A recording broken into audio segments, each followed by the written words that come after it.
महादेव मेरे कष्ट को दूर करो। तब भगवान महादेव सर्वेश्वर भगवान शिव पिघल गए और कहने लगे रति सुनहु रति तब पति कर होई है नमः अनंत बिनु पपुजा प्रभु सब ही पुनी सुन लीजिए मिलन प्रसन्न है रति। आज के बाद तुम्हारे पति का नाम होगा अनंत। शरीर न होते हुए भी वो सबके शरीर में व्याप्त होंगे। रति कहती है लेकिन मेरे को मेरे पति के शरीर भी चाहिए महादेव, मेरे को उनके शरीर से भी प्रेम है। तब तो भगवान महादेव के हैं रति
वरदान देने के बाद अब सब देवता लोग बड़े प्रसन्न हुए। प्रसन्न होने के बाद नारायण जी स्वयं आए भगवान को मनाने और मनाने के लिए आके बोले प्रभु अब आप विवाह कर लो ना। बोले भगवान महादेव बोले आपने मुझे पूर्व में भी कहा था विवाह करने के लिए, मैंने आपने पूर्व में भी मना किया था नारायण, और आपके हट के परिणाम को आप देखे हो।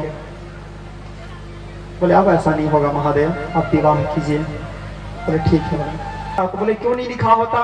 तो बोले क्योंकि शास्त्र को ऋषियों ने बनाया है। बोले हाँ, और तो ऋषियों ने शास्त्र को बनाया है लेकिन वेद के हिसाब से ही तो बनाया है ना।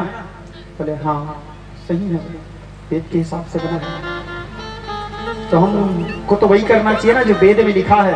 बोले हाँ हमको वही करना चाहिए जो वेद में लिखा है।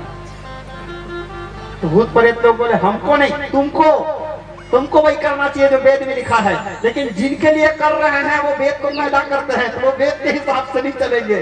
वेद उसके हिसाब से चलते हैं, नियम जीवों के लिए है, ब्रह्म के लिए नहीं। वो वेद को जन्म देते हैं। तो वेद आने से पहले भी थे, वेद तो उनके आने के बाद आया। जाके इस वजह श्वास सुरपिचारी पंचाक्षर मंत्र से गायत्री शिव पुराण बताता है, गायत्री से फिर वेद, वेद से फिर देवता। तो उस समय कहाँ इतना महंगा कपड़ा खोजे, तो व्याघ्र के खाल को लेके आ गया। व्याघ्र के खाल को पहना सबसे महंगा कपड़ा है दिनेश। अब लीगली रूप से कहीं व्याघ्र चर्म खरीदोगे 12 फीट बाघ का है, उसके रेट सरकारी रेट के हिसाब से कल्पना करो कितना। सबसे महंगा कपड़ा पहने थे भोले बाबा उस जमाने के, सबसे महंगा कपड़ा भोले बाबा। ठीक, उसका दूल्हे को माला पहना जाता है, मुंड माला पहना है, दूल्हे के सिर में सहारा होता है। अब भूत प्रेत लोग क्या जाने सहारा क्या होता है, सिर के ऊपर में जो ऊंचा दिखा वही सहारा, जटा को बांधे। बोले सिर में कलंगी रहता है, तो कलंगी में क्या करें, तो बोले एक छोटा सा नांग को रखे ऊपर में। अब वो नांग इतने सारे भूत प्रेतों को देख के डर गया बेचारा। एक भूत आया, उसकी फन में मारा, चक चक फन से फन फैला। बोले हाँ ऐसे ही रहना, झुकना झुकेगा नहीं झुकना नहीं। बोले वो साफ सुंदर फन फैला के तैयार था। अब उसका भोले बाबा को नहडोरी कराना है। उस समय कहा बोले बाबा को जरूरत नहीं, बोले पाउडर लगाना है, बोले चिता भस्म लेपन के विचित्र वेश में तैयार कर दिया भोले बाबा। और थोड़े मूड में और 5 तो मुंडे निकाल दिए थे। बोले इसलिए वाले में पाउडर नहीं लगा, इसमें भी लगाओ, ये वाले में लगा। पंचवक्त्रम त्रिनेत्रम विचित्र स्वरूप। भगवान के कुछ अनुचर लोग आए, बोले कैसे कर रहे हो, कैसे से? आज हमारे यार की शादी है। बोले बाबा बोले इनको डिस्टर्ब मत करो, नहीं तो मैं शादी नहीं करूंगा। बोले अब सब देवता लोग टेंशन में, कहीं भोले बाबा शादी नहीं किए। बोले तुमको जो करना है करो भाई। बोले अब उसके बाद भोले बाबा को तैयार किए, बूढ़ा बाला में बैठा है, नंदी और वृद्ध रूप में आ गए। अब विष्णु जी देखे भगवान शंकर को नीचे से ऊपर, देवताओं को बोले इधर आओ, इसके साथ जाने से हमारा देखो किसन खराब हो जाएगा। ब्रह्मा जी को बोले बाबा, हाँ तुम सारे ऋषियों को लेके जाओ, चमय करते हुए मैं सारे देवताओं को लेके जाता हूँ, इसको आने दो अपने अपने साथियों के साथ। ब्रह्मा जी सारे ऋषियों को लेके गए, विष्णु जी सारे देवताओं को लेके गए अपने अपने विमान में, सारे भूत प्रेतों को सब छोड़ दिए। सब लोग निराश हो के बाबा के पास आए, बोले बाबा, बोले हाँ हमको कोई नहीं ले रहे हैं बाबा। बोले कहाँ बारात? बोले क्यों चिंता करते हो, मेरे साथ जाना। ऐसे भी दूल्हा के साथ रहने वाले का थोड़ा ज्यादा इज्जत रहता है। बोले मेरे साथ जाना। बोले अब ब्रह्मा जी गए। ब्रह्मा जी को जहाँ शादी होता है दूल्हा को देखने के लिए बड़ा इंटरेस्ट, ठीक है। तो और खास करके बच्चों को, नारियों को, तो पूरे हिमालय नगरी के सब लोग बोले देखना है जीजा जी को। सब लोग तैयार हुए थे देखने के लिए।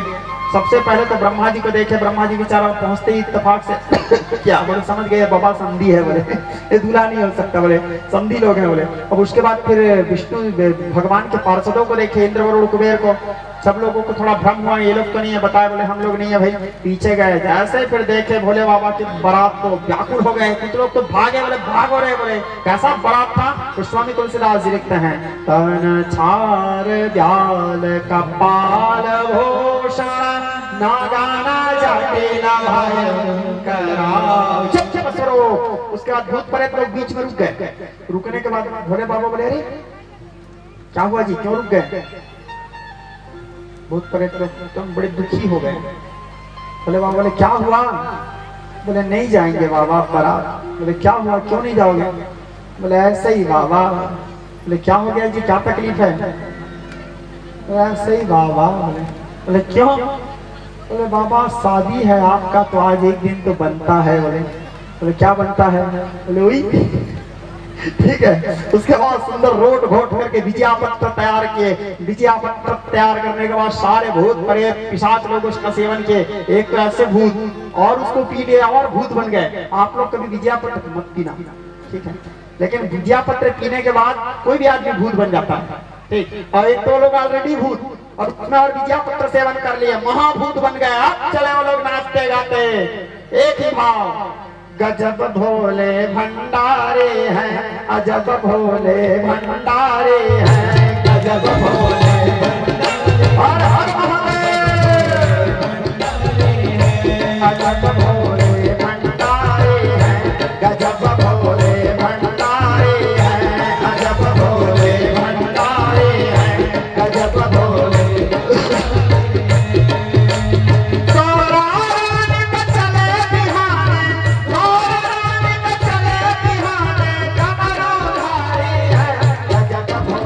भंडारे हैं,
जी लोग पहुंचे कहाँ, हिमालय के नगरी। जैसे हिमालय के नगरी पहुंचे, मैना शुभ आरती समारी, माता मैना सुंदर आरती के थाल सजा करके भोले बाबा को तो सास लोग निकलते हैं। क्या बोलते हैं जी महाराज, क्या बोलते हैं उस दरवाजे के सामने? हाँ, वारचार पूजा। मेरा क्या कई साल हो गया तो भुला गया। दिनेश बोल रहा था कि गुरु जी फिर से खोजूं क्या, पगड़ी पहने हो? बोले तुम्हारे भैया ठेगिरी धर के दौड़ाएगी। ठीक है, तो वारचार पूजा के लिए सास माँ निकली। अब सासू माँ निकली, जैसे दमान जी को देखी, विचित्र स्वरूप तन छार व्याल कपाल भूषण नागन जटिल भयंकरा। देखते ही तुरंत बेहोश, और बेहोश होने के बाद उसके मुंह में पानी छीटे, उसको उठाए। माता अंठी फोड़ फोड़ के नारद जी को सरापने लगी। बोले मैं नारद कर काह बिगाड़ा, मैं नारद की क्या बिगाड़ी थी हैं, जो मेरे बेटी के घर बसने से पहले मेरे बेटी के घर बर्बाद कर दिए। फिर सप्तर्षि लोग आए, नारद जी आए, आके समझाए। बोले एक तो भोले बाबा कभी मजाक करते नहीं हैं, हमेशा सीरियस रहते हैं। किसी किसी विशेष व्यक्ति विशेष के साथ ही बस एंजॉय के मूड में रहते हैं। आज उनको मजाक करने का मूड हो गया, तुम्हारे साथ कर दिए। बोले वो ऐसे नहीं है भाई, बहुत सौंदर्य में स्वरूप है उनका। जिस समय हमारे बच्चे लोग ध्यान मंत्र पढ़ते हैं भगवान महादेव का, पढ़ो बेटा, ध्यायं नित्यं महेशं रत्नाकल्पोज्ज्वलांगं परशमृगवराहं प्रसन्नां परमासीनं प्रमन्दास्तुतमरगणै व्याघ्रकीर्तिवसानं विश्ववन्ध्यं विश्ववन्ध्यं निखिलभयहरं पंचवक्त्रं त्रिनेत्रं। ऐसे स्वरूप है भगवान शिव के, वो जगत पिता हैं, उनका सौंदर्य अलौकिक गौर वर्ण है। भगवान शंकर को कई जगह नीला दिखा देते हैं, कई जगह सांवला दिखा देते हैं। भगवान शंकर के जो वर्ण है नीला सांवला नहीं है, भगवान शंकर गोरे हैं, अलौकिक गौर वर्ण है भगवान। कर्पूरकृति गौरम पंचानन सहितम, वैदिक शिवार्ती कहता है। आप लोग पुष्पांजलि में भी बोलते हो कर्पूर गौरम, कपूर के समान गौर वर्ण, शंख से उज्ज्वल शशि वर्ण।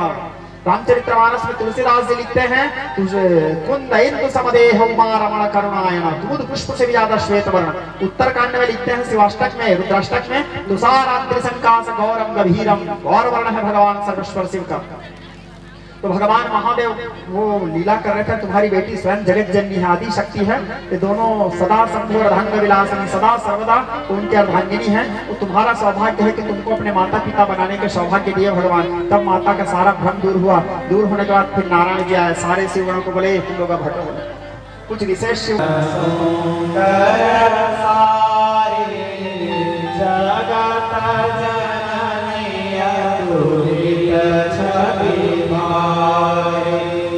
छवि, अलौकिक छटा, भगवती के सौंदर्य, उनके साड़ी, उनके श्रृंगार, उनके कंकड़, उनके पैरों के नुपुर। शिव प्रिया की पग पग में प्रयागराज, जब चले तो शिव प्रिया की पग पग में प्रयागराज। भद्रे के लाल यहाँ बने दास राशि है, साड़ी के कोर में विराजे नव दुर्गा यहाँ। अतः सब महाविद्या विहार बन जाती है।